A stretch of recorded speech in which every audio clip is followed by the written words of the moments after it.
Melbourne has probably one of the most mature espresso cultures in the world. We were getting some of the earliest coffee machines anywhere coming out from Italy when Italians were moving over here in the 50s. And that's meant that we've been drinking it for decades, a lot longer than a lot of other cities and countries.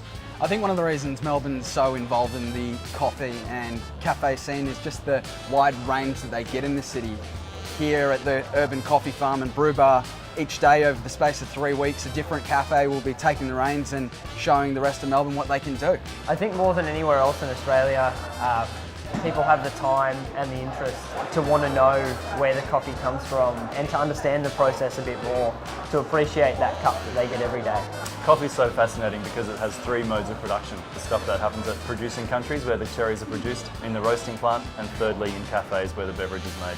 My favourite beans recently have been coming out of Africa. A lot of African coffees are really fruity and interesting and bold. I think the secret to a perfect coffee is having a lot of control and knowledge of all the things that can make a coffee taste good and taste bad. The secret to the perfect filter coffee is to have freshly roasted beans that are ground almost instantaneously before you add hot water. I think the secret to a perfect coffee is being meticulous, clean and consistent.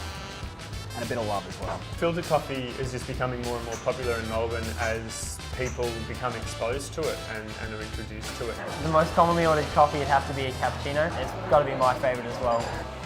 Damn, the most ordered coffee is a latte. Damn, I don't want to say that. I think Melburnians as a whole, there's such a combination of cultures here. All those people from all these different cultures have available to them coffees from all over the world. It makes them feel at home and it makes their lives here that much better. Melburnians are so coffee obsessed because we have awesome cafes in which we serve great coffee. The best thing about Melbourne's coffee scene is the accessibility and the fact that just about anywhere you go you can get a great cup of coffee.